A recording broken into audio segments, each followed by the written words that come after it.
I spent $30,000 on my brother's wedding. $30,000. That's more than I made in a year at the time. I drained my savings, maxed out my credit cards, and skipped vacations for 3 years, all because I believed in family. I believed in him. Roger was my only sibling. We grew up in a small suburb outside Chicago, sharing bunk beds and secrets. I was the older sister, the protector, the fixer. When our parents fought, I shielded him. When he got suspended in high school, I lied to cover for him. When he dropped out of college, I helped him find work. I was always there. Always.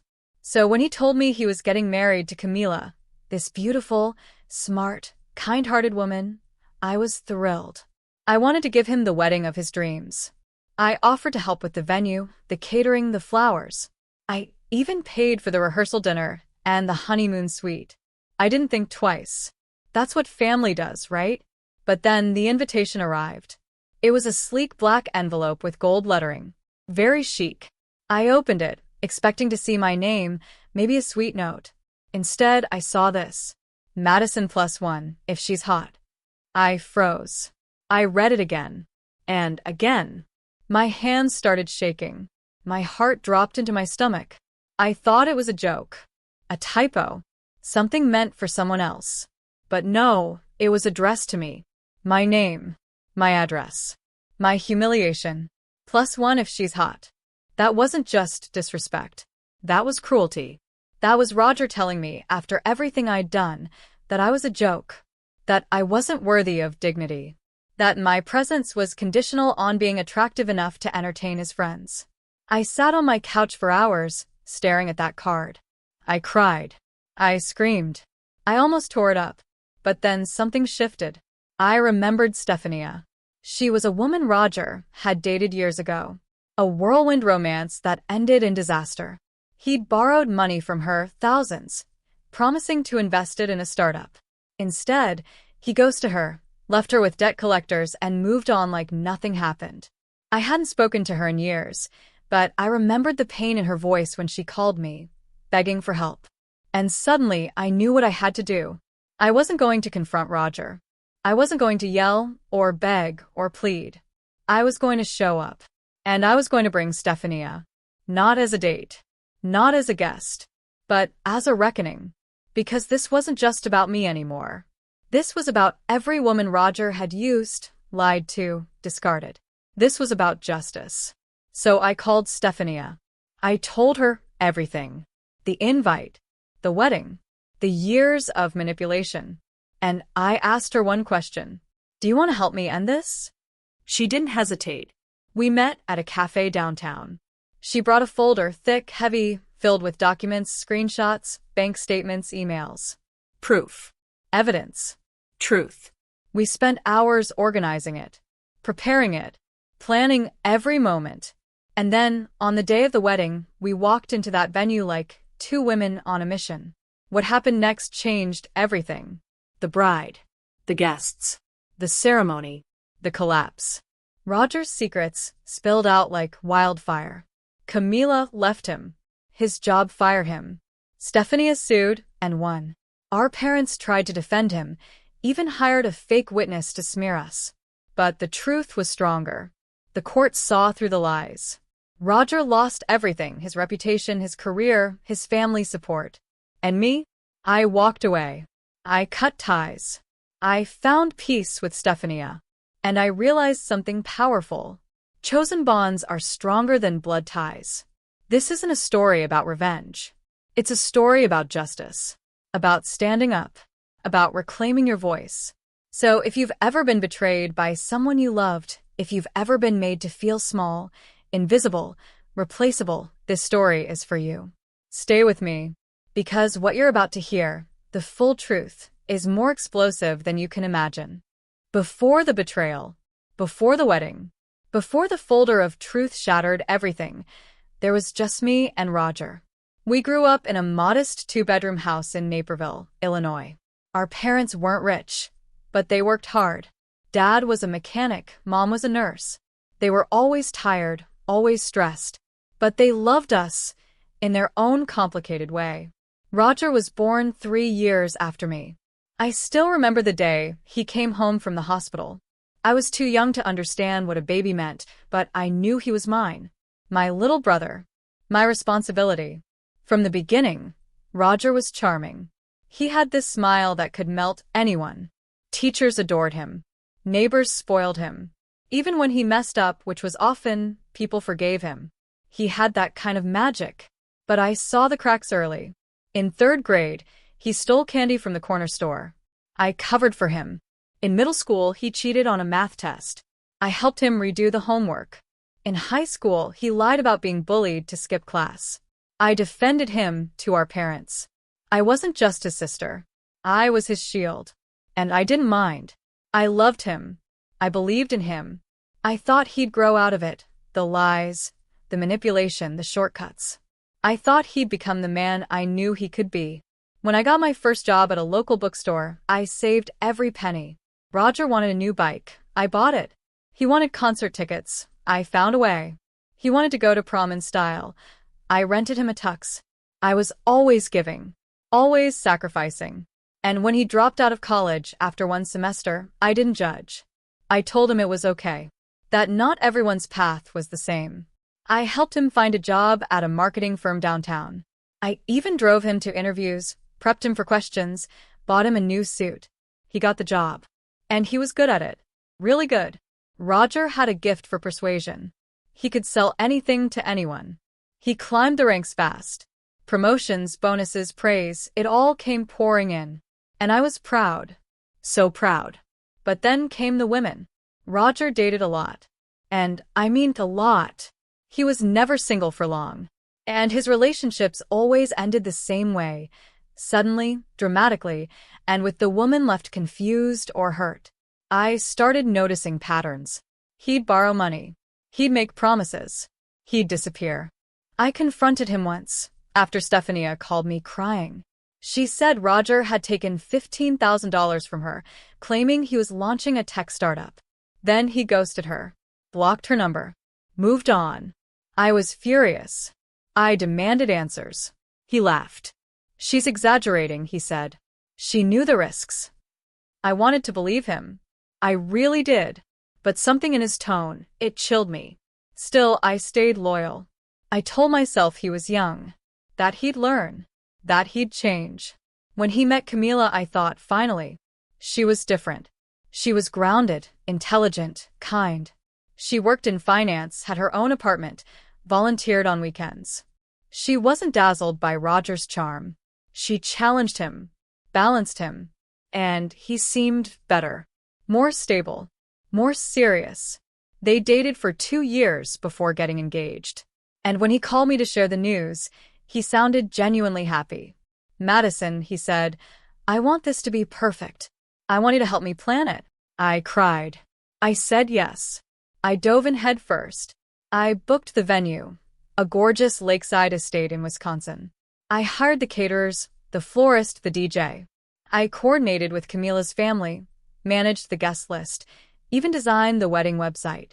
I spent weekends driving to fittings, tastings, meetings. I spent nights researching vendors, negotiating contracts, building spreadsheets. I became the unofficial wedding planner. And I paid for everything. Not because I had to, but because I wanted to. Because I believed in love. Because I believed in Roger. I didn't keep track of the money at first. But when I finally added it up, the deposits, the rentals, the gifts, it was over $30,000. I didn't tell anyone. Not even Camila. I didn't want credit. I just wanted my brother to be happy. But deep down, I also wanted validation. I wanted to believe that all those years of loyalty, sacrifice, and silence had meant something. That I wasn't just a footnote in Roger's life. That I mattered. And then the invitation arrived. It was sleek, elegant, black and gold.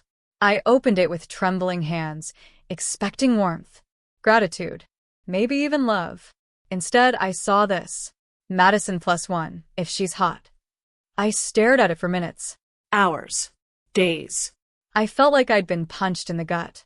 That line, that cruel, dismissive, degrading line, erased everything. Every dollar, every favor, every moment of loyalty.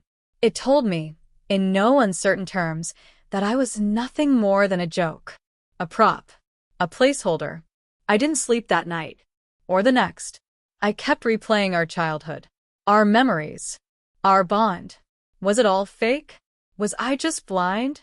I thought about calling him, screaming, demanding answers. But then, I remembered Stefania. And everything changed. This was no longer about a wedding, or an invitation, or even me. This was about truth, about justice, about finally breaking the cycle. And I was ready. I kept that invitation on my kitchen counter for 3 days. 3 days. Every time I walked past it, I felt a different emotion. First, disbelief. Then rage. Then something deeper, something I didn't want to name. Humiliation. It wasn't just a tacky joke. It was a message that said, "You're not enough, not beautiful enough, not important enough, not worthy enough to be seen as a real guest, just a placeholder, a punchline."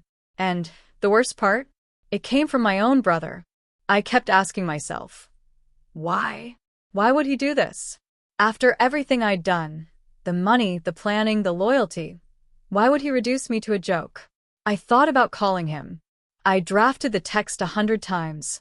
"Roger, what the hell is this? Is this supposed to be funny? Do you even respect me?" But I never hit send, because deep down I already knew the answer. Roger didn't respect me. He never had.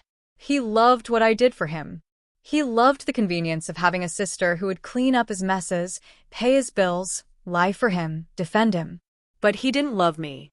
Not really. Not as a person. And that realization, it broke something in me. I started replaying every moment, every sacrifice. Every time I said yes when I should have said no. Every time I bit my tongue to keep the peace. Every time I told myself, he's family. He'll change. But he didn't change. He just got better at hiding it. I looked at the invitation again. The gold lettering. The elegant font. The line that mocked me. +1 if she's hot. It wasn't just about me. It was about every woman he'd ever treated like an accessory. Like a decoration. Like a disposable toy. And suddenly, I wasn't sad anymore. I was furious. Not just at Roger, but at myself. For letting it go on this long. For believing that blood meant loyalty. For thinking that love was enough. I poured myself a cup of coffee, sat down at my kitchen table, and opened my laptop. I typed one name into the search bar. Stefania. I didn't know if she'd respond. I didn't know if she'd even remember me. But I had to try. Because this wasn't just about a wedding anymore. This was about truth. About justice. About finally standing up. I found her LinkedIn profile. She was working as a financial analyst in Milwaukee. I sent her a message. "Hi, Stefania. I don't know if you remember me. I'm Roger's sister. I need to talk to you. It's about him. And it's important." She replied within an hour. "I remember you. What's going on?" I told her everything. The wedding. The invite. The years of manipulation. The money. The lies. She didn't hesitate. "Let's meet." We chose a cafe halfway between us, a quiet little spot in Kenosha. I got there early, nervous, unsure of what to expect. When she walked in, I barely recognized her. She looked stronger, sharper, like someone who'd been through hell and come out swinging. We hugged. We sat. We talked. And then she pulled out the folder. It was thick, heavy, filled with documents, screenshots, bank statements, emails. Proof. Evidence. Truth. She'd kept everything. "I never got closure," she said. "But maybe this is it." We spent hours going through it, organizing it, highlighting the most damning pieces, planning every moment. We weren't just going to crash the wedding. We were going to end it. Not with drama, not with chaos, but with truth. Because sometimes the most powerful weapon isn't anger, it's evidence. Madison's voice grows steadier. I went home that night and stared at the invitation one last time. I didn't cry. I didn't rage. I just smiled. Because Roger had no idea what was coming.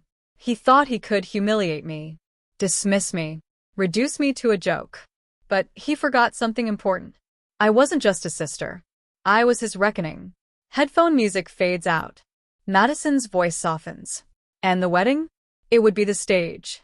The folder? The script. And Stefania and I? We were ready to perform. Stefania didn't walk into that cafe like a victim. She walked in like a survivor. Her eyes were sharp. Her posture was strong. But beneath that armor, I saw it, the pain. The kind that doesn't fade. The kind that reshapes you. We hugged. It was awkward at first. We hadn't spoken in years. But there was something unspoken between us.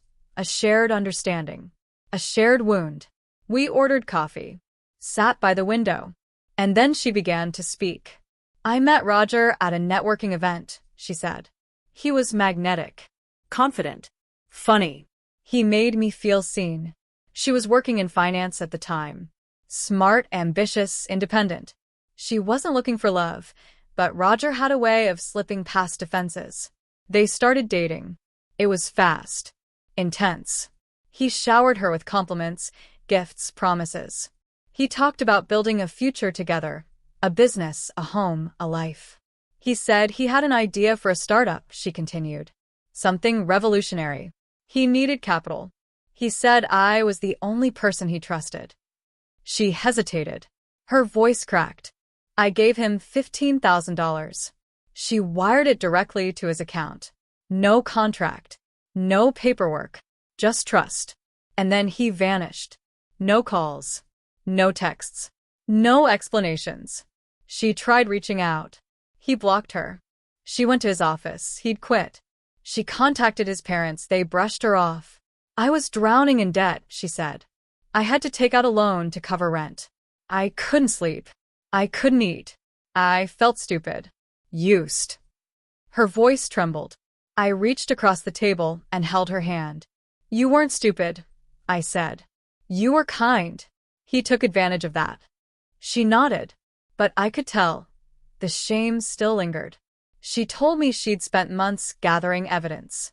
Emails, bank transfers, text messages. She even recorded a phone call where Roger admitted to borrowing the money. I thought about suing, she said, but I didn't have the strength. I just wanted to forget. Until now. When I told her about the wedding, the invite, the money I'd spent, the humiliation, something shifted in her. He hasn't changed, she said. He's still hurting people. And I'm done staying silent. She pulled out the folder. Thick. Organized. Meticulous. We went through it together, page by page. It was damning. Fraud. Manipulation. Deceit. We made a plan. We wouldn't crash the wedding with chaos. We'd walk in with truth. Stefania would hand the folder to Camila, calmly, respectfully.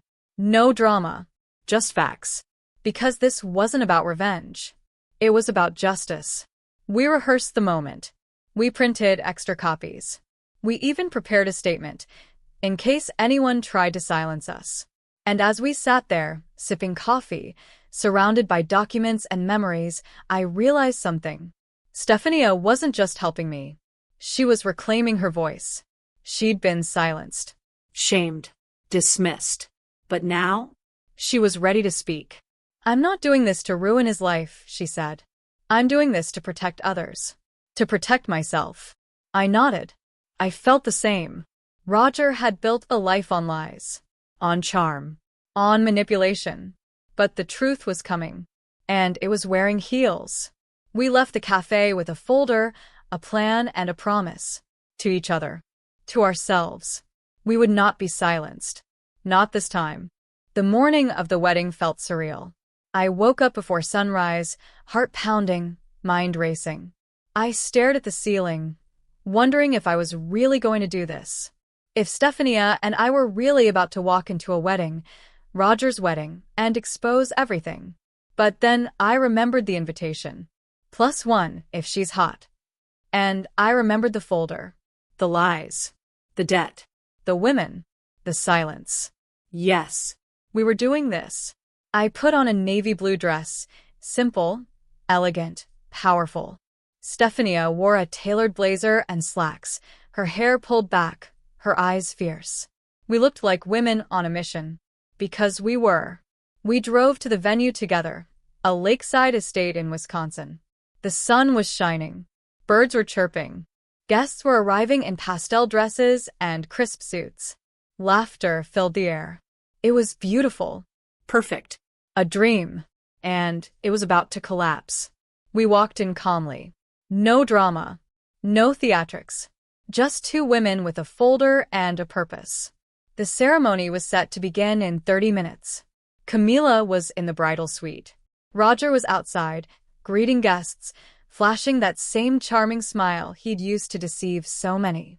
He saw me. He waved. I didn't wave back. Stefania and I made our way to the bridal suite. A bridesmaid tried to stop us. We told her we were family. She hesitated, then let us through. Camila was standing by the mirror, adjusting her veil. She looked radiant, nervous, happy. She turned and smiled. Madison, I'm so glad you're here. I swallowed hard. I stepped forward. Camila, there's something you need to see. She frowned. Stefania handed her the folder. Please, Stefania said. Read this. Before you say, I do. Camila opened it. Page after page. Emails. Bank statements. Screenshots. Testimonies. Her smile faded. Her hands trembled. Her eyes widened. She looked up at us. Confused, betrayed, devastated. Is this real? She whispered. I nodded. I'm sorry. I didn't know how bad it was. Until now. She sat down. Silent. Processing. Then she stood up, took a deep breath, and walked out. The ceremony was about to begin. Guests were seated. Roger stood at the altar grinning. Camila walked down the aisle, but not to Mary. She walked straight to Roger, held up the folder, and said, You lied to me. You lied to everyone. Gasps. Murmurs. Confusion. Roger froze. What are you talking about? He stammered. Camila turned to the guests. This man is a fraud. He stole money, manipulated women, lied to his own family. She handed the folder to her father, a lawyer. I'm not marrying him. I'm pressing charges. Chaos erupted. Guests stood. Phones came out. Roger tried to speak, but no one listened. Stefania and I stood at the back, watching. Silent. Steady. Roger's parents rushed forward, trying to defend him. But the evidence was overwhelming. Camila walked out. Her family followed. The wedding was over. Roger's life unraveled in real time. His job called him the next day. He was fired. Stefania filed a lawsuit and won. The media picked up the story. Social media exploded. He became a cautionary tale. And me? I didn't feel victorious. I felt free. For the first time in years, I wasn't carrying his weight. I wasn't cleaning his mess. I wasn't protecting him. I was protecting myself. The wedding was supposed to be a celebration. It became a reckoning. And the folder? It wasn't revenge. It was justice. The wedding was supposed to be the beginning of Roger's new life. Instead, it was the end. After Camila walked out, the guests scattered. Some were stunned. Some were whispering. Some were already texting, posting, sharing. The folder Stefania handed over. It didn't just expose Roger. It detonated his entire image. By the time I got home that night, the story was already spreading. Camila's cousin posted a video, shaky, grainy, but clear enough. Her voice echoed across social media. This man is a fraud. He stole money, lied to women, manipulated his own family. It went viral. Within 24 hours, Roger's name was trending. Not for his wedding, not for love, but for scandal. His company, a boutique marketing firm in downtown Chicago, issued a statement. We are aware of the allegations against Roger, last name redacted. Effective immediately, he is no longer employed with us. Gone. Just like that. His LinkedIn profile vanished. His Instagram went private. His phone? Silent.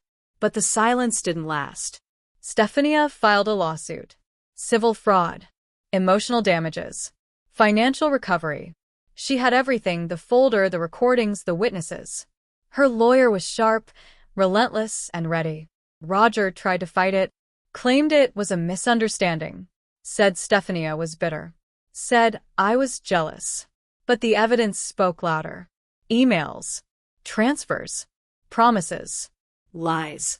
the judge didn't need long. Stephania won. She was awarded full damages, plus interest. Roger was ordered to pay $18,000. He didn't have it. His accounts were frozen. His credit tanked. And me?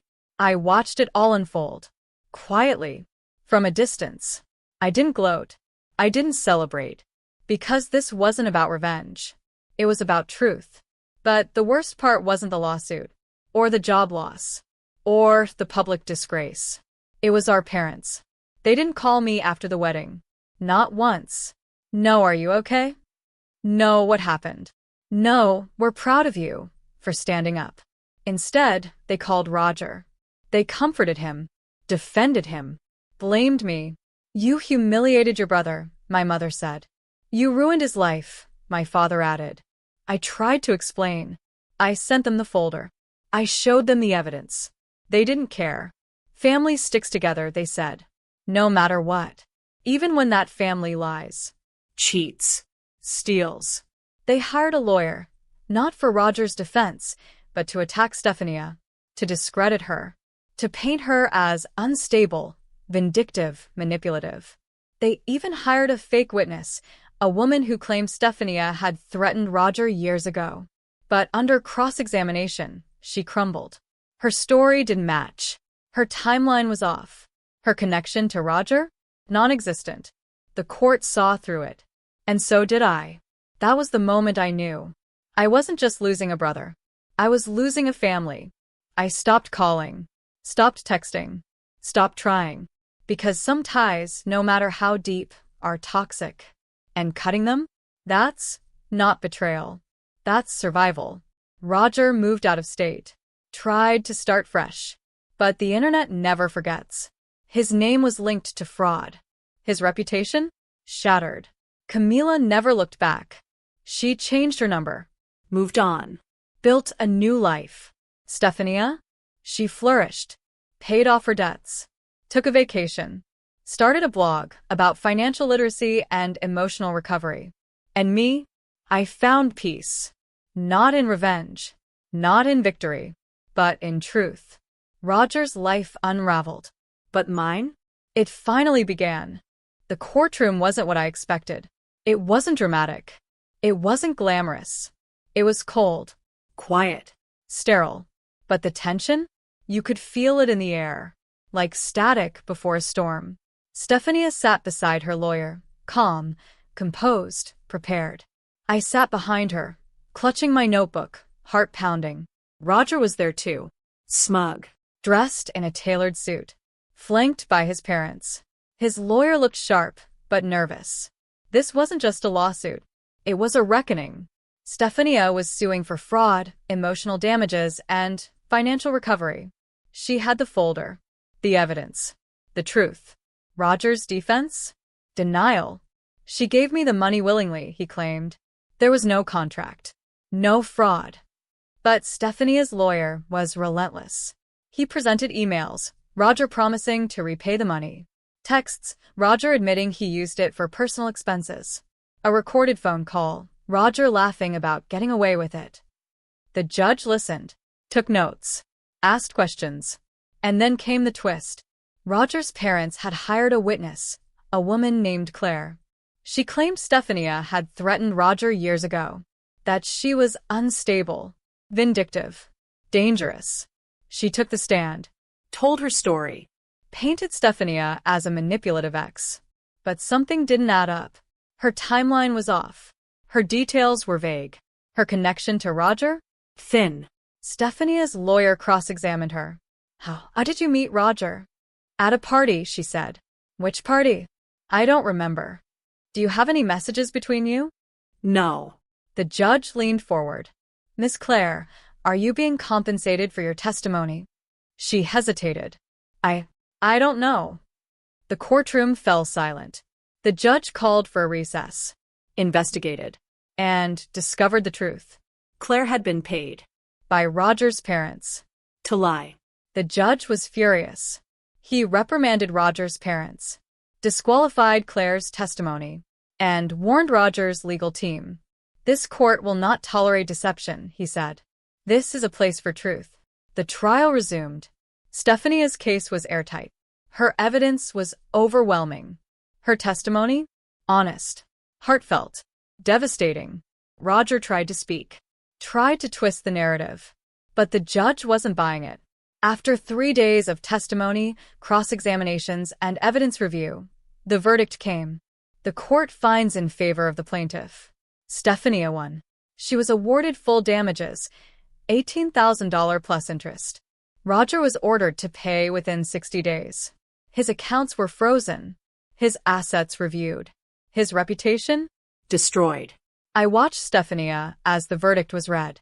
She didn't cry. She didn't cheer. She just exhaled, like she'd been holding her breath for years. We hugged outside the courthouse.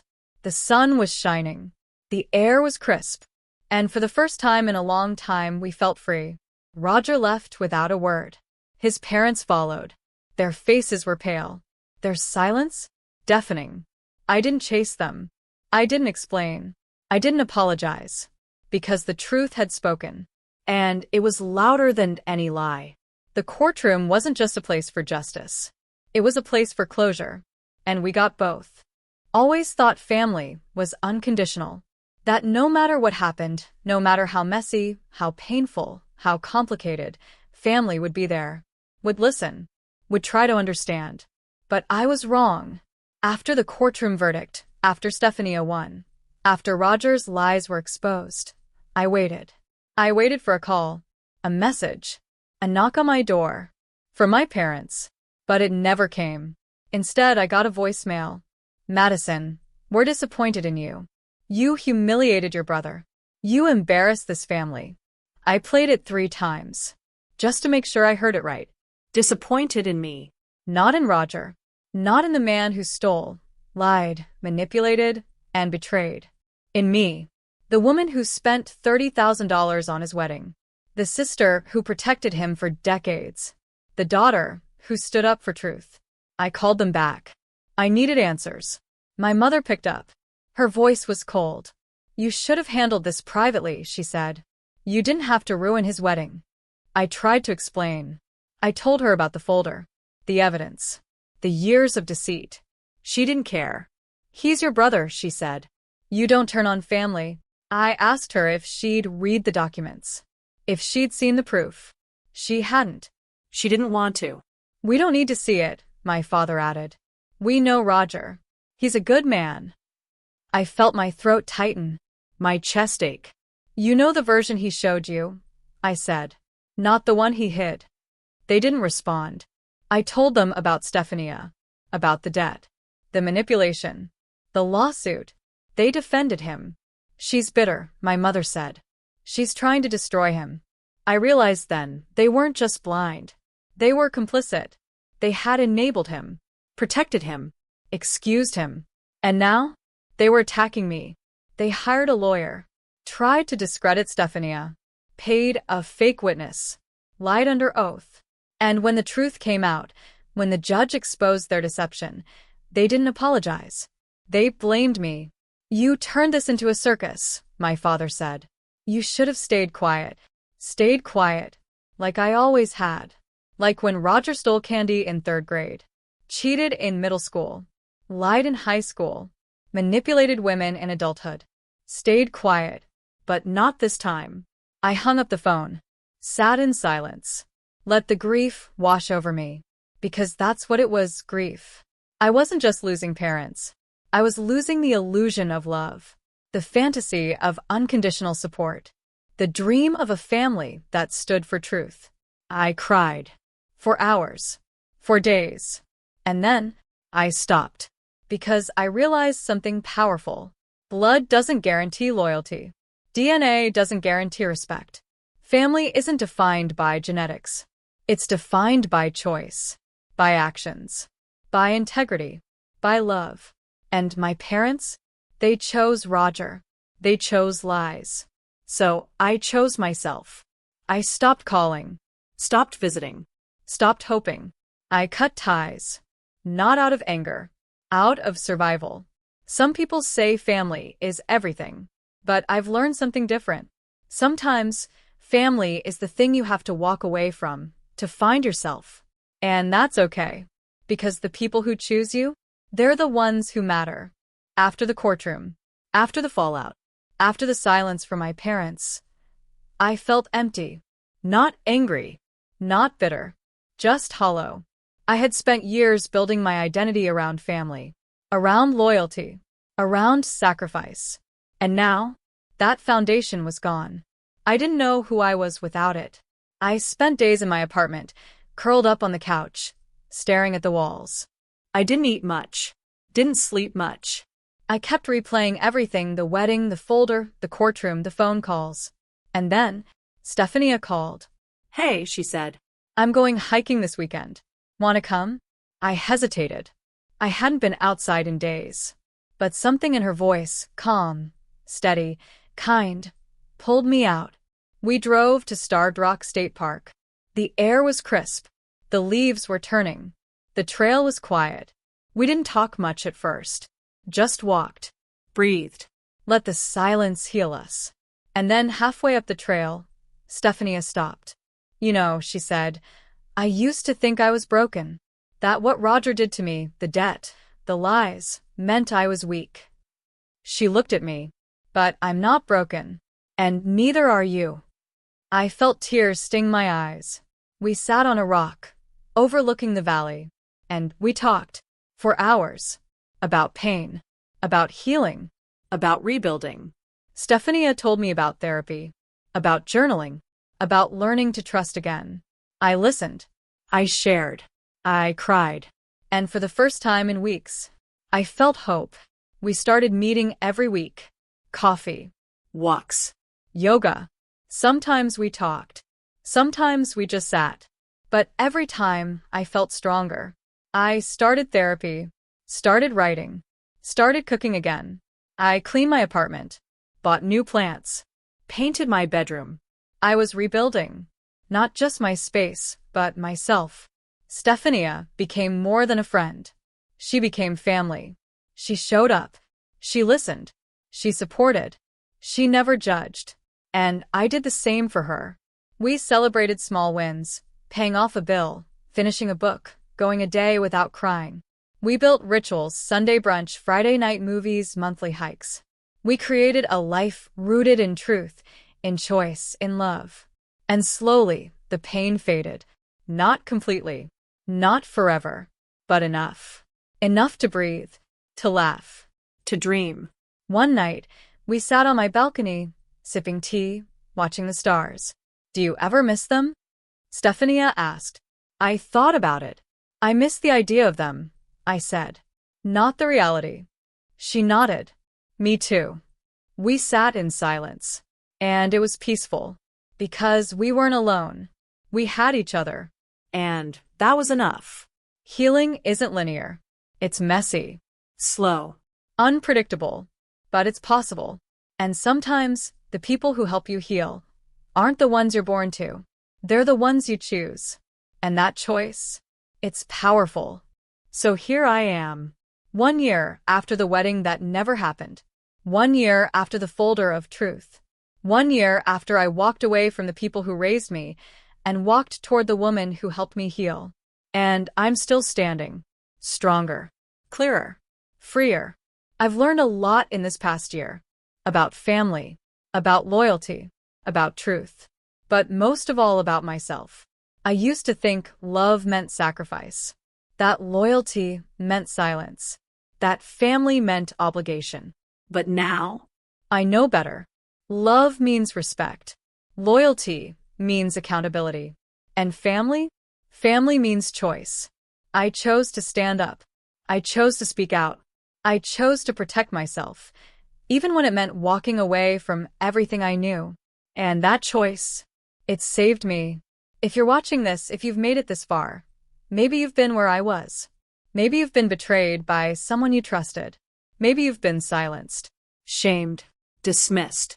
Maybe you've spent years giving, sacrificing, hoping, only to be met with cruelty. And maybe you're wondering if it's okay to walk away. Let me tell you something. It is. It's okay to choose peace over chaos, truth over comfort, yourself over obligation. It's okay to say, I deserve better. Because you do. You deserve love that lifts you, loyalty that honors you, family that sees you. And if you don't have that, you can build it. You can find it. You can choose it. Stephania and I still talk every day. We've built something beautiful, not just a friendship, but a bond rooted in truth. We've started a podcast, A blog. a community for people like us, people who've been hurt, people who are healing, people who are ready to speak. And you're welcome there, because your story matters. Your voice matters. You matter. So if you've ever been made to feel small, invisible, replaceable, know this. You are none of those things. You are powerful. You are worthy. You are enough. And this is your invitation. To speak. To heal. To rise. Thank you for listening. If this story resonated with you, share it. Comment. Subscribe. Join the conversation. Because the more we speak, the more we heal. And healing? That's the real justice.